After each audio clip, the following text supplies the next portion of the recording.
individuals who helped start this movement nearly 8 years ago, my good friends David Paine and Jay Winuk.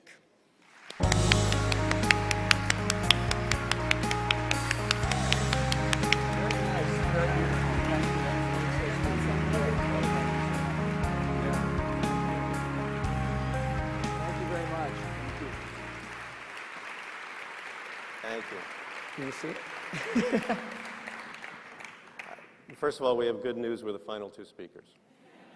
We know it's been a long night, so we appreciate your patience. Alice, thank you for being such a great friend all these years and a real champion of service in honor of our lost loved ones. I'm so pleased to be standing before all of you this evening. In 2002, when David and I started down this road with other leaders of the 9/11 community, we certainly had high hopes.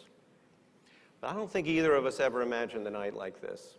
It's truly wonderful. For me, I can't be happier to be among such a diverse, extraordinarily diverse, caring collection of people who have come together in this magnificent setting to celebrate a renewed spirit of service in honor of those who sacrificed on 9/11, including my late brother, volunteer firefighter Glenn Winuk, who you heard about earlier.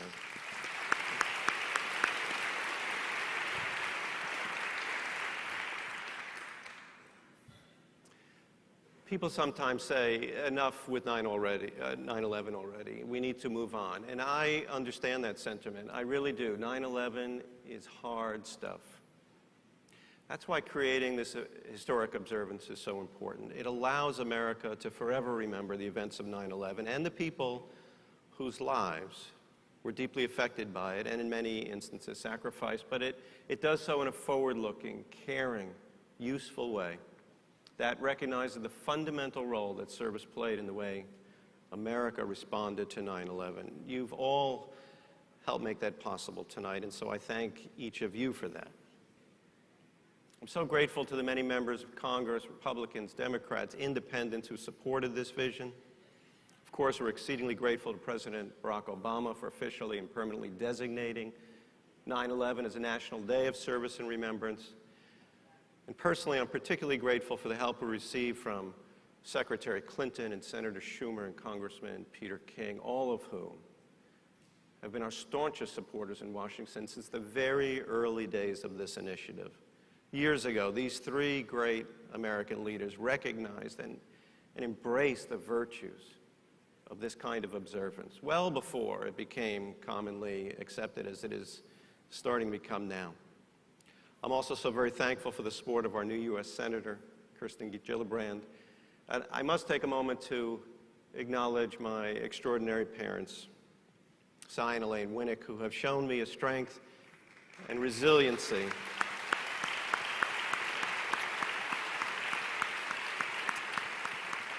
that gives me unending pride. And I also must say a special thank you to my family, and particularly my wife, Carolyn.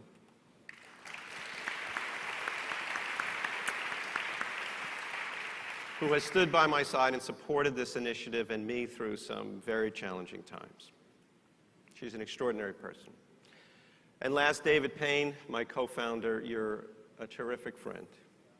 You're a visionary. You have embraced and worked for the 9/11 community as if you lost one of your own. And we are all better for it.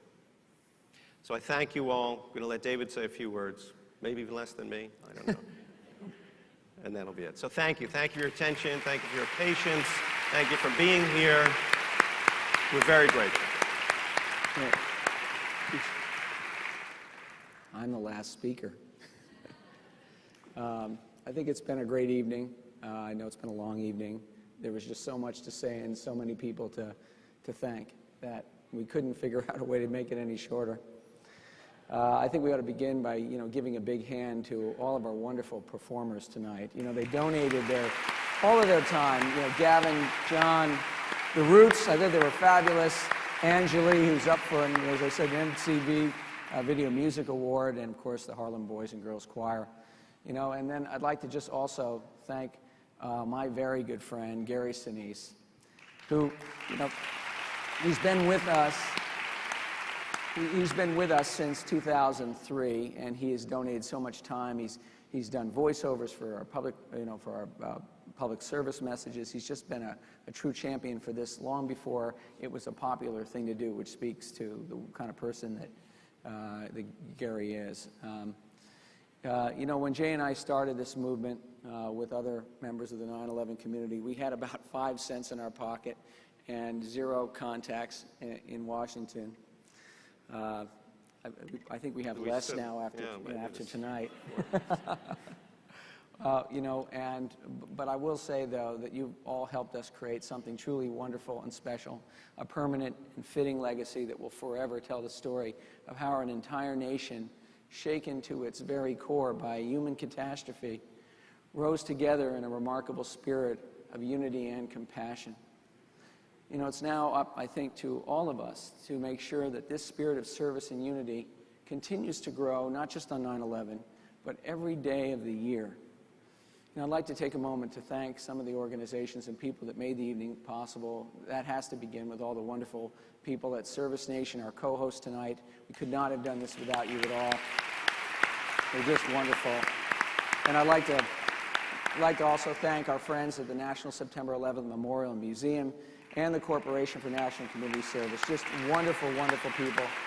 I want to say something about sponsors. They say, well, how can you have sponsors for an event like this? And I think all of you that have charities of your own, you know that nothing's possible unless you can raise money. And, if none of this would have been possible at all without the tremendous generosity of GlaxoSmithKline, Target, the Jim Fossil Foundation, they reached into their pockets and gave what they could without hesitation. And they did it at a time, they did it at a time when, as you know, a lot of foundations and corporations really don't have any money to give. And they did it anyway. So, Deirdre and Bill and Laisha and Jerry, we can't even begin to thank you enough. And, I also want to make sure that I thank AARP because they did all of our printing. Those programs that you got, I think, are beautiful. And Jack Morton Worldwide, which donated so much of their time to put all in this beautiful tribute. It's really wonderful. And, the many other organizations that generously agreed to donate their time and discount their services to make it possible. And I also want to single out 2 of our longest-standing contributors, people that have been supporting us for many, many years, Ambac Financial Corporation and our good friends at Keefe, Bruyette & Woods. If you know Keefe, Bruyette & Woods, KBW, they lost 67 employees. 67 of their people were killed at the World Trade Center on 9/11, but like a lot of businesses hit hard on that day, they rebounded, they showed their resilience, and they proved, that while you can knock Americans to the ground, we get back up. And, we do. That's why we're here today. And what can you say about Jay? He has been an amazing inspiration to me. He lost his younger brother, Glenn, on September 11th, as you know, but he got back up and he charged forward. And because of his strength and his persistence and his genuine love for Glenn, we now have in our hands a truly wonderful legacy and a great opportunity to make the world a better place for a lot of people who need our help. So, Jay, thank you so much. Thank you. Thank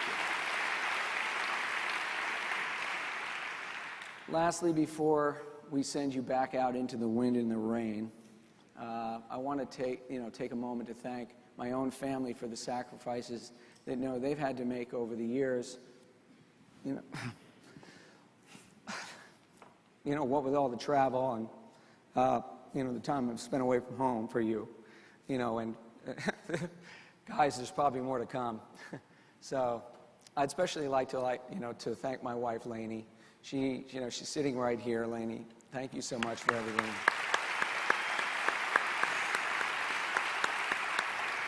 She has truly been my inspiration for the past 25 years since we first got married, and particularly over the last 7.